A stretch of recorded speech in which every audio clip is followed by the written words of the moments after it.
Hello my dears, എല്ലാവർക്കും welcome back to our channel. അപ്പൊ ഇന്നത്തെ നമ്മളുടെ വീഡിയോ എന്ന് പറയുന്നത് കുറെ പേര് ഇങ്ങനെ ചോദിച്ച് നിൽക്കുന്ന ഒരു വീഡിയോ ആണ്. ഞാനാണെങ്കിൽ ചെയ്യാമെന്ന് പറഞ്ഞിട്ട് കുറച്ച് ലാഗായി പോയ കുറച്ച് താമസിച്ചു പോയ ഒരു വീഡിയോ ആണ് കേട്ടോ. വേറൊന്നല്ല, നമ്മളുടെ നൈറ്റ് ഹെയർ കെയർ റുട്ടീൻ ആണ്. എന്റെ updated night hair care routine ആണ്.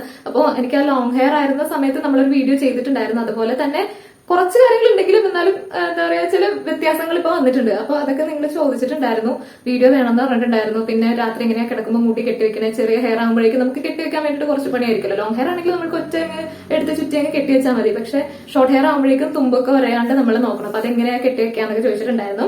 പിന്നെ നമ്മളുടെ ഹെയർ സെറത്തിന്റെ വീഡിയോ ഇട്ടപ്പോഴേക്കും അതിനകത്ത് ഞാൻ പറഞ്ഞിട്ടുണ്ടായിരുന്നു, അതിൽ ഞാൻ ഡ്രൈ ഹെയറിൽ ഹെയർ സെറം അപ്ലൈ ചെയ്യുന്നതായിരുന്നു കാണിച്ചിട്ടുണ്ടായിരുന്നത്. അപ്പൊ ഞാൻ പറഞ്ഞിട്ടുണ്ടായിരുന്നു നമ്മളുടെ നൈറ്റ് ഹെയർ കെയർ വീഡിയോയില് വെറ്റ് ഹെയറിൽ നനഞ്ഞ മുടിയിൽ ഹെയർ സെറം അപ്ലൈ ചെയ്യുന്നതും കൂടി കാണിച്ച് തരാമെന്ന് പറഞ്ഞിട്ടുണ്ടായിരുന്നു. മിക്കപ്പോഴും ഞാൻ വൈകിട്ടുള്ള ഒരു സമയത്താണ് ഹെയർ വാഷ് ചെയ്യാറുള്ളത്. അപ്പോൾ എന്താണെന്ന് വെച്ചാൽ നമ്മൾ വീഡിയോ ഒക്കെ എടുത്തു കഴിഞ്ഞാൽ ആ ഒരു സമയമ്പോഴേക്കും ഫുൾ ഫ്രഷ് ആയിട്ട് വരാമല്ലോ. ഇന്നത്തെ നമ്മുടെ വീഡിയോയിൽ നമ്മൾ 3 കാര്യങ്ങളാണ് നോക്കാൻ പോകുന്നത്. ആദ്യത്തെ കാര്യം ഷോർട്ട് ഹെയർ ഞാൻ എങ്ങനെയാണ് ഉണക്കിയെടുക്കുന്നത്. രണ്ടാമത്തെ കാര്യം വെറ്റ് ഹെയറിൽ നമ്മൾ എങ്ങനെയാണ് ഹെയർ സെറം അപ്ലൈ ചെയ്യുന്നത്. മൂന്നാമത്തെ കാര്യം നമ്മൾ 2-3 ഹെയർ സ്റ്റൈൽസ് കാണിക്കുന്നുണ്ട് ഷോർട്ട് ഹെയറിന് പറ്റിയിട്ടുള്ളത്. അപ്പോൾ ഈ കാര്യങ്ങളാണ് നമ്മൾ ഇന്ന് ചെയ്യാൻ പോണേ കേട്ടോ. ഞാൻ ഇതിന് മുന്നേ മുടി നനക്കുന്നതിന് മുന്നേ ഇതിന്റെ ഇൻട്രോ ഒക്കെ എടുത്ത് വെക്കണമെന്ന് വിചാരിച്ചായിരുന്നു. പക്ഷെ എനിക്ക് ഭയങ്കര തലവേദന വന്നിട്ട് രക്ഷ ഉണ്ടായിരുന്നില്ല. അപ്പൊ ഞാൻ എണ്ണയിട്ടിട്ട് പെട്ടെന്ന് പോയി കുളിച്ചിട്ട് വന്ന കേട്ടോ. അതാണ് ഞാൻ നനഞ്ഞ മുടിയോടെ വന്ന് ഇൻട്രോ പറയണേ. ഓക്കെ, പിന്നെ നമുക്ക് നേരെ നമ്മുടെ വീഡിയോയിലേക്ക് പോവാം. ഹെയർ വാഷ് ചെയ്ത് കഴിഞ്ഞിട്ടുണ്ടെങ്കിൽ ഇങ്ങനെ ആയിരിക്കട്ടെ ഞാൻ എപ്പോഴും മുടി കെട്ടി വയ്ക്കാറ്. ഒരു 10-15 മിനിറ്റ് ഇങ്ങനെ കെട്ടി വെച്ചിട്ടായിരിക്കും പിന്നെ തോർത്തഴിച്ചിട്ട് മുടി ഉണക്കിയെടുക്കണം കേട്ടോ.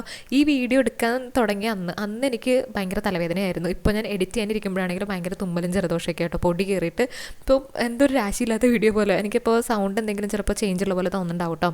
അപ്പോൾ ഇങ്ങനെ തോർത്ത് മാറ്റി കഴിയുമ്പോഴേക്കും നമ്മളിങ്ങനെ ഞാൻ മുടി ഫ്രണ്ടിലേക്ക് ഇട്ടിട്ടാണ് കുളിക്കാറുള്ളത്. അപ്പോൾ എല്ലാം കൂടി ഇങ്ങനെ ഫ്രണ്ടിലേക്ക് ആയിട്ടുണ്ടാവും. അപ്പോൾ ഇത് കെട്ടല്ല കേട്ടോ മുടിയിൽ, ഇങ്ങനെ മുടി ആ ഫ്രണ്ടിലേക്ക് ആയിരിക്കുകയാണ്. അത് പതിയെ ഞാൻ കൈ വെച്ചിട്ട് മുടിയുടെ തുമ്പത്തുനിന്ന് മേലേക്ക് അതൊന്ന് റെഡിയാക്കി എടുക്കും. അങ്ങനെ ഇങ്ങനെ മുടി ഒന്ന് അഴിച്ചിട്ട് ചെറിയൊരു നനവ് മുടിയിലുള്ള ഒരു സമയത്താണ് ഞാൻ ഹെയർ സിറം അപ്ലൈ ചെയ്യാൻ പോകുന്നത്. പിന്നെ ഞാൻ എങ്ങനെയാണ് ഹെയർ സിറം അപ്ലൈ ചെയ്യുന്നത് കാണിച്ചു തരാം കേട്ടോ. അപ്പൊ ഇതാണ് ഞാൻ ഇപ്പോൾ യൂസ് ചെയ്തുകൊണ്ടിരിക്കുന്ന ഹെയർ സിറം. ഞാൻ കഴിഞ്ഞ വീഡിയോയിൽ പറഞ്ഞിട്ടുണ്ടായിരുന്നു ഖാദി ഓർഗാനിക്കിന്റെ ആണ്, നാച്ചുറൽ ഹെയർ സിറം ആണെന്നാണ് അവർ പറയുന്നത് കേട്ടോ. അതിനകത്ത് നാച്ചുറൽ ആയിട്ടുള്ള ഇൻഗ്രീഡിയൻസ് ഒക്കെ ഉണ്ട്. എന്നോട് ചോദിച്ചിട്ടുണ്ടായിരുന്നു കുറച്ച് പേര് നല്ലതാണോ എന്നൊക്കെ. അപ്പൊ നല്ലതാണ്, എനിക്ക് യൂസ് ചെയ്തിട്ട് എനിക്ക് ഇഷ്ടപ്പെട്ടിട്ടുണ്ട് കേട്ടോ. നിങ്ങൾ ആ വീഡിയോയിൽ തന്നെ അതിന്റെ റിസൾട്ട് കണ്ടിട്ടുണ്ടാവും. ഇപ്പോൾ നമുക്ക് അത്രയും റിസൾട്ട് തോന്നില്ല, കാര്യം നമ്മൾ നനഞ്ഞ മുടിയിലല്ലേ അപ്ലൈ ചെയ്യാൻ പോണേ. അപ്പോൾ ഞാൻ ഒരു 3 ഡ്രോപ്പ് എടുക്കുന്നുണ്ട് കേട്ടോ സിറം.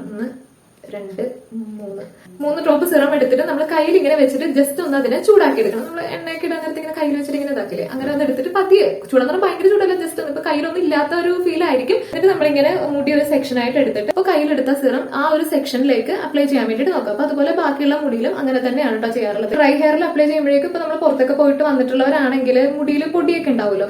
അതുപോലെ തന്നെ മുടി നനഞ്ഞിരിക്കുമ്പോൾ നമ്മളിത് അപ്ലൈ ചെയ്ത് കഴിഞ്ഞിട്ടുണ്ടെങ്കിൽ നമ്മുടെ ഹെയർ സ്ട്രാൻഡ്സിൽ നമ്മുടെ ഓരോ മുടിയുടെ ഇഴകളിലേക്കും ഇത് നന്നായിട്ട് എത്താൻ വേണ്ടിയിട്ട് നമ്മളെ ഹെൽപ്പ് ചെയ്യുന്നതാട്ടോ പറയണത്. അപ്പൊ അതുകൊണ്ട് ആണ് നനഞ്ഞ മുടിയിലെ ആപ്ലിക്കേഷൻ ആണ് കുറച്ചും കൂടി നല്ലത് എന്ന് പറയുന്നത്. കുഴപ്പമൊന്നുമില്ല ഡ്രൈ ഹെയറിൽ അപ്ലൈ ചെയ്താൽ കേട്ടോ. അങ്ങനെ സിറം അപ്ലൈ ചെയ്ത് കഴിഞ്ഞിട്ടുണ്ടെങ്കിൽ മുടി ഉണങ്ങാൻ വേണ്ടിയിട്ടാട്ടോ പറയുന്നത്. നമ്മളിപ്പോ അങ്ങോട്ടും ഇങ്ങോട്ടും നടക്കുമ്പോഴാണെങ്കിലും മുടി ഉണങ്ങുമല്ലോ, അല്ലെങ്കിൽ ഫാനിന്റെ അടിയിൽ ഇരിക്കുമ്പോഴാണെങ്കിലും മുടി ഉണങ്ങും. എന്നോട് കഴിഞ്ഞ നമ്മുടെ സിറത്തിന്റെ വീഡിയോയിൽ തന്നെ ആരോ കമന്റ് ചെയ്തിട്ടുണ്ടായിരുന്നു, ഇത് ഡ്രയർ വെച്ചിട്ടാണോ മുടി ഉണക്കിയെന്ന് വെച്ചിട്ട്. ഞാൻ ഇതുവരെ മുടി ഉണക്കാൻ വേണ്ടിയിട്ട് ഡ്രയർ യൂസ് ചെയ്തിട്ടില്ല. എനിക്ക് ഡ്രയർ ഇല്ല എന്റെ കയ്യിൽ. സാധാരണ പോലെ തന്നെയാണ് മുടി ഉണക്കാറുള്ളത്. എനിക്ക് വാങ്ങിക്കണം എന്നുള്ള ഒരു ഇതിൽ നിൽക്കുന്നുണ്ട്, പക്ഷെ ഞാൻ വാങ്ങിയിട്ടില്ല കേട്ടോ. ഞാൻ ഇതുവരെ ഹെയർ ഡ്രയർ യൂസ് ചെയ്ത് മുടി ഉണക്കിയിട്ടില്ല. അങ്ങനെ ഞാൻ മുടിയൊക്കെ നന്നായിട്ട് ഉണക്കിയിട്ട് വന്നിട്ടുണ്ട് കേട്ടോ. അപ്പൊ ഇപ്പൊ ഏകദേശം കിടക്കാനുള്ള ഒരു സമയമായി. അപ്പൊ ഈ സമയത്ത് മുടിയിൽ ഒന്ന് കെട്ടൊക്കെ കളഞ്ഞിട്ട് നമ്മൾക്ക് ഒന്ന് കെട്ടിവെക്കണമല്ലോ. അപ്പൊ അതിന് വേണ്ടിയിട്ട് ഞാൻ മുടിയിലെ കെട്ടൊക്കെ ഒന്ന് നന്നായിട്ട് കളയാൻ പോവാണ് കേട്ടോ. പിന്നെ ഈ ഒരു കോമ്പ് കണ്ടിട്ട് നമ്മളുടെ കഴിഞ്ഞ 2-3 വീഡിയോസിന്റെ അടിയിൽ കുറച്ച് പേരായിട്ട് ഇങ്ങനെ ചോദിച്ചിട്ടുണ്ടായിരുന്നു, 2 പേരായിട്ട് ഇത് നല്ലതാണോ, ഏത് ബ്രാൻഡാണ് യൂസ് ചെയ്യണത്, നമ്മൾ എന്തിനാണ് ഇങ്ങനെ woodencomb യൂസ് ചെയ്യണേ എന്നൊക്കെ ചോദിച്ചിട്ടുണ്ടായിരുന്നു. അപ്പൊ ഞാൻ മുടിയിലെ കെട്ട് കളയുന്നത് മുടിയുടെ അറ്റത്തുനിന്ന് മേളിലേക്കാട്ടോ നമ്മൾ എപ്പോഴും പറയാറുള്ളത് പോലെ അങ്ങനെ തന്നെയാണ് കെട്ട് കളയണത്. അപ്പൊ ഈ ഒരു കോമ്പ് എന്ന് പറഞ്ഞിട്ടുണ്ടെങ്കിൽ ഞാൻ ഫ്ലിപ്കാർട്ടിൽ നിന്ന് വാങ്ങിയാട്ടോ. നമ്മുടെ ഫ്ലിപ്കാർട്ട് ഹോൾ വീഡിയോയിൽ ഞാൻ കാണിച്ചതാണ് ഈ ഒരു കോമ്പ്. ഇത് കേശ് ബിന്ദു എന്ന് പറഞ്ഞിട്ടുള്ള ഒരു ബ്രാൻഡിന്റെ ആണ്. ഇത് നല്ലതാണോ എന്ന് ചോദിച്ചിട്ടുണ്ടെങ്കിൽ ഞാൻ ഇതിന് മുന്നേ woodencomb യൂസ് ചെയ്യാത്തത് കൊണ്ട് എനിക്ക് കമ്പയർ ചെയ്യാനായിട്ട് അറിഞ്ഞൂടാ എങ്ങനെയാണുള്ളത്. പക്ഷെ ഇത് വെച്ച് നമ്മള് മുടി ഇങ്ങനെ വാരുമ്പോൾ ഇതിന്റെ ഈ ഒരു ഭാഗം ഇങ്ങനെ കൊള്ളുമ്പോഴേക്കും നമ്മൾക്കൊരു പ്രത്യേക എന്താ ഒരു ഫീലാണ്. നമ്മൾ സാധാരണ പ്ലാസ്റ്റിക് ചീപ്പൊക്കെ യൂസ് ചെയ്യുമ്പോൾ ഉള്ള ഒരു ഇതല്ല, ഒരു ഡിഫറെന്റ് ആയിട്ടുള്ള ഒരു സാധനമാണ്. അതുപോലെ അത്യാവശ്യം കുഴപ്പമില്ലാത്ത രീതിയിൽ നമുക്ക് യൂസ് ചെയ്യാനും പറ്റും. കുഴപ്പമില്ലാന്ന് പറഞ്ഞാൽ സാധാരണ ചീപ്പൊക്കെ യൂസ് ചെയ്യുന്ന പോലെ തന്നെ നമുക്ക് ഇതും യൂസ് ചെയ്യാൻ പറ്റും. എനിക്കങ്ങനെ ബാഡ് എന്ന് പറയാൻ വേണ്ടിയിട്ട് എനിക്കൊന്നും തോന്നിയിട്ടുണ്ടായിരുന്നില്ല. പിന്നെ ഇതിന്റെ ബ്രഷിന് കുറച്ചിങ്ങനെ തിക്നെസ് കൂടുതലായതുകൊണ്ട് നമ്മൾ എന്തെങ്കിലും ഹെയർ സ്റ്റൈൽസ് ഒക്കെ ചെയ്യുന്ന സമയത്ത് വേറെ ചീപ്പ് യൂസ് ചെയ്യേണ്ടി വരും കേട്ടോ. അപ്പോൾ ഇങ്ങനെയൊക്കെയാണ് കാര്യങ്ങൾ. അങ്ങനെ ഞാൻ മുടിയിലെ കെട്ടുകളൊക്കെ കളഞ്ഞെടുത്തിട്ടുണ്ട്. മുടിയിൽ ഇത്തിരി എണ്ണ കൂടിപ്പോയി തോന്നുന്നു, ഇട്ടത് ഷാമ്പു ചെയ്തിട്ട് പോയിട്ടുണ്ടായിരുന്നില്ല. അപ്പൊ ഇനി നമ്മൾ കാണിക്കാൻ പോകുന്നത് മുടി കെട്ടുന്ന ഒരു രീതിയാണ്. ഇപ്പൊ ആദ്യം തന്നെ ഞാനിപ്പോ കറന്റ് എങ്ങനെയാണ് മുടി കെട്ടി വെക്കുന്നത് എന്നുള്ളത് കാണിച്ചു തരാം കേട്ടോ. അതിന് വേണ്ടിയിട്ട് ഞാൻ സാധാരണ എപ്പോഴും പറയാറുള്ളത് പോലെ മേളിലേക്ക് തന്നെയാണ് കെട്ടുന്നത്. എപ്പോഴും മുടി എനിക്ക് ഇവിടെ കെട്ടി ഇങ്ങനെ എല്ലാം കൂടി എടുത്ത് കെട്ടി വെക്കുന്നതാണ് ഇഷ്ടം. അപ്പൊ അങ്ങനെ കെട്ടി വെച്ചാലും പുറത്തേക്ക് മുടി വരുമല്ലോ. അപ്പൊ അതുകൊണ്ട് ഞാൻ വേറൊരു പണി ചെയ്യും, അത് കാണിച്ചു തരാം. അപ്പോൾ നമ്മുടെ ഫസ്റ്റത്തെ ഹെയർ സ്റ്റൈൽ എന്ന് പറഞ്ഞിട്ടുണ്ടെങ്കിൽ എപ്പോഴും എനിക്ക് ഇങ്ങനെ മേലെ കൊണ്ടുവന്ന് മുടി കെട്ടാനായിട്ട് ഇഷ്ടം. അപ്പോൾ അതുപോലെ നമ്മൾ സാധാരണ കെട്ടാറുള്ള പോലെ നമ്മുടെ ആ നെറുകയുടെ ആ ഭാഗത്ത് കൊണ്ടുവന്നിട്ട് ഞാനൊരു ബുഷ് ഇടുന്നുണ്ട് കേട്ടോ, എല്ലാ മുടിയും കൂടി എടുത്തിട്ട്. എന്നിട്ട് ഇപ്പോൾ ഈ ഒരു ഹെയർ സ്റ്റൈൽ എന്ന് പറഞ്ഞിട്ടുണ്ടെങ്കിൽ നമ്മൾക്കിപ്പോൾ കേളി ഹെയർ ആണെങ്കിൽ കുറച്ചൊന്ന് വേവി ആക്കി എടുക്കാൻ വേണ്ടിയിട്ടൊക്കെ നമ്മളെ ഹെൽപ്പ് ചെയ്യുന്ന കേട്ടോ. ഇത് നേരത്തെ ഒരു വീഡിയോയിൽ പറഞ്ഞിട്ടുണ്ടായിരുന്നു ഈ ഒരു മെത്തേഡ്. അപ്പോൾ ഞാനിപ്പോൾ ചെയ്യണത് എന്താണെന്ന് വെച്ചിട്ടുണ്ടെങ്കിൽ നമ്മുടെ ഒരു റബ്ബർ ബാൻഡ് കിട്ടില്ലേ നമ്മൾക്കിങ്ങനെ ഒരു ബ്ലാക്ക് കളറിൽ നേരിയതായിട്ടുള്ള, അത് ഞാൻ ഇടയ്ക്കിടയ്ക്ക് ഇങ്ങനെ മുടിയുടെ ഗ്യാപ്പിലേക്ക് ഇട്ട് കൊടുക്കുക. അപ്പോൾ ഈ ഷോർട്ട് ഹെയർ ആകുമ്പോഴേക്കും നമ്മൾക്ക് കുഞ്ഞു കുറേ മുടികളുണ്ടാവുമല്ലോ. അപ്പോൾ ഇതിങ്ങനെ ഇട്ടില്ലെങ്കിൽ നമ്മൾ കിടക്കുമ്പോഴേക്കും അതെല്ലാം കൂടി അടർന്നിങ്ങനെ പല സ്ഥലത്തേക്കാവും. നമ്മൾ രാവിലെ എഴുന്നേൽക്കുമ്പോഴേക്കും അങ്ങനെ എന്താ വൃത്തികേടായിട്ടിരിക്കും മുടി. അപ്പോൾ അങ്ങനെ ഒതുങ്ങിയിരിക്കാൻ വേണ്ടി തുമ്പൊന്നും അധികം ഒരയാണ്ടിരിക്കാൻ വേണ്ടിയിട്ട് ആണ് ഇങ്ങനെ കെട്ടണം കേട്ടോ. അപ്പോൾ അതെല്ലാം കൂടി എടുത്തിട്ട് സാധാരണ പിന്നെ നമ്മൾ വെറുതെ ചുറ്റി കെട്ടി വെക്കില്ല, അതേപോലെ കെട്ടിയിട്ട് ഞാനൊരു ക്രാബ് ഇട്ട് വെക്കും കേട്ടോ. എനിക്ക് ഭയങ്കര തലവേദന ഉണ്ടായിരുന്നു കേട്ടോ ഈ സമയത്ത്. അതാണ് ഞാൻ ഒരുമാതിരി എക്സ്പ്രഷനൊക്കെ ഇട്ടിട്ട് വീഡിയോയിൽ നിൽക്കണേ. അപ്പോൾ ഇതാണ് നമ്മളുടെ ആദ്യത്തെ ഹെയർ സ്റ്റൈൽ. ഇനി രണ്ടാമത്തെ ഹെയർ സ്റ്റൈൽ എന്ന് പറയുന്നത് എങ്ങനെയാണെന്ന് വെച്ചാൽ നമ്മൾ ഈ നെറുകയിൽ തന്നെയാണ് ബുഷ് ഇടുന്നത്. ഞാൻ ആദ്യം ഇട്ട റബ്ബർ ബാൻഡ് എടുത്ത് മാറ്റിയിട്ടുണ്ട് കേട്ടോ. എന്നിട്ട് റബ്ബർ ബാൻഡിന് പകരം നമ്മൾ യൂസ് ചെയ്യണമല്ല നമ്മൾ ചെയ്യണത് പിന്നി ഇടണതാണ്. അതായത് നമ്മൾ ആദ്യം ഒരു ബുഷ് ഇട്ടിട്ടുണ്ട്, എന്നിട്ട് അവിടെ നിന്ന് താഴേക്ക് പിന്നുമാണ്. ഏറ്റവും അറ്റത്ത് കൊണ്ടുപോയിട്ട് ഞാൻ പിന്നെ ഒരു റബ്ബർ ബാൻഡ് ഇട്ട് വെക്കുന്നുണ്ട്.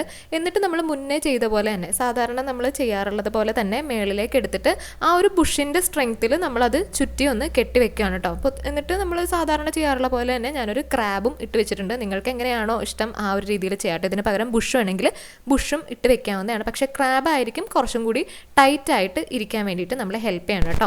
ഇനി മൂന്നാമത്തെ ഹെയർ സ്റ്റൈൽ എന്ന് പറയുന്നത് കുറച്ചും കൂടി സിമ്പിളാണ്, പക്ഷേ കുറച്ച് സാധനം വേണ്ടി വരും. അപ്പോൾ ഇതിനെന്താ ചെയ്യണമെന്ന് വെച്ചിട്ടുണ്ടെങ്കിൽ നമ്മൾ സാധാരണ ചെയ്യണ പോലെ തന്നെ നെറുകയിൽ ബുഷ് ഇടാം, എന്നിട്ട് ചുമ്മാ ഒന്നും മുടി ചുറ്റി കെട്ടി വെക്കുക. ഒരു ക്രാബ് ഉണ്ടെങ്കിൽ ക്രാബ് ഇട്ടിട്ടുണ്ടെങ്കിൽ കുറച്ചും കൂടി ഒരു ബലം കിട്ടും മുടി അങ്ങനെ തന്നെ ഇരിക്കാൻ വേണ്ടി, ഇല്ലെങ്കിൽ അഴിഞ്ഞു പോകും. അപ്പോൾ ഇനി ഞാൻ ചെയ്യുന്നത് ഇതിങ്ങനെ ഒരു ബുഷാണ് കേട്ടോ. നല്ല കുറച്ചിങ്ങനെ തുണി കൂടുതലായിട്ടുള്ളൊരു ബുഷില്ലേ, അതായത് എന്താ പറയുക അതിനെ കുറച്ചൊരു തിക്നെസ് ഉള്ളൊരു ബുഷാണ്. അപ്പോൾ അതെടുത്തിട്ട് ഞാനിങ്ങനെ അതിൻ്റെ ചുറ്റും ഇട്ട് വെക്കേണ്ട, അതിനെ ഒന്ന് ടൈറ്റായിട്ട് വെക്കാൻ വേണ്ടി ഒരു ഹോൾഡ് ചെയ്ത് വെക്കാൻ വേണ്ടിയിട്ടാണ്. ഇല്ലെങ്കിൽ എന്താണെന്ന് വെച്ചാൽ നമ്മളിങ്ങനെ കെട്ടി വെച്ചേക്കുന്നതിൽ കുഞ്ഞു മുടികളുണ്ടാവുമല്ലോ, അതിങ്ങനെ പുറത്തേക്ക് വരും. അപ്പോൾ അതൊന്ന് കുറച്ചൊന്ന് ഒഴിവാക്കാൻ പറ്റും നമ്മളിങ്ങനെ കെട്ടി വെച്ച് ഇങ്ങനെ ബുഷ് ഇട്ട് കഴിഞ്ഞിട്ടുണ്ടെങ്കിൽ. അപ്പോൾ അതിന് വേണ്ടിയിട്ടൊരു ബലം കിട്ടാൻ വേണ്ടിയിട്ടാണ് ഇങ്ങനെ ഒരു ബുഷ് ഇടുന്നത് കേട്ടോ. അപ്പോൾ ഇത്രയും കാര്യങ്ങളാണ് ഞാൻ നൈറ്റ് ഹെയർ കെയർ ആയിട്ട് ചെയ്യാറുള്ളത്. അല്ലാത്ത സമയത്താണെങ്കിൽ ഹെയർ സെറത്തിന്റെ കാര്യം ഞാൻ നേരത്തെ പറഞ്ഞിട്ടുണ്ടായിരുന്നു. എനിക്ക് എപ്പോഴാണോ മുടി ഡ്രൈ ആയിട്ട് തോന്നുന്നത് ആ ഒരു സമയത്ത് മാത്രമാണ് ഞാൻ ഹെയർ സെറം എക്സ്ട്രാ യൂസ് ചെയ്യാറുള്ളൂ. പിന്നെ നമ്മൾ മുടി വീട്ടിൽ നിൽക്കുമ്പോഴാണെങ്കിലും പുറത്തു പോകുമ്പോഴാണെങ്കിലും വാരി കിട്ടിയതിന്റെ കെട്ടൊക്കെ ഒന്ന് കളഞ്ഞിട്ട് നന്നായിട്ട് കെട്ടി വെക്കും. അല്ലാതെ ഞാൻ വേറെ അങ്ങനെ കാര്യമായിട്ടൊന്നും ചെയ്യാറില്ല. നമ്മുടെ ഹെയർ പാക്സും കാര്യങ്ങളൊക്കെയാണ് പിന്നെ ചെയ്യാറുള്ളത്. ഓക്കെ, അപ്പൊ ഇത്രയും കാര്യങ്ങളായിരുന്നു എനിക്ക് പറയേണ്ടായിരുന്നത്. എനിക്ക് തലവേദന എടുത്തിട്ടാണ് ഞാൻ ഇടയ്ക്കിടയ്ക്ക് ഇങ്ങനെ കണ്ടുപിടിക്കുന്നത്, ഇങ്ങനെ പിരികൊക്കെ ഇങ്ങനെ പൊക്കി പിടിക്കാനായിട്ട് എനിക്ക് നല്ല തലവേദന ഉണ്ട്. അപ്പൊ ഇന്നത്തെ നമ്മുടെ വീഡിയോ നിങ്ങൾക്ക് ഇഷ്ടപ്പെട്ടിട്ടുണ്ടെങ്കിൽ, അതുപോലെ ഹെൽപ്ഫുൾ ആയി എന്ന് തോന്നുന്നുണ്ടെങ്കിൽ ഒന്ന് ലൈക്ക് ചെയ്തേക്കാം. അതുപോലെ നമ്മുടെ ചാനൽ സബ്സ്ക്രൈബ് ചെയ്തിട്ടില്ലെങ്കിൽ ഒന്ന് സബ്സ്ക്രൈബ് ചെയ്തേക്കാം കേട്ടോ. ഓക്കെ, പിന്നെ നമ്മൾക്ക് നമ്മുടെ നെക്സ്റ്റ് വീഡിയോയിൽ കാണാം.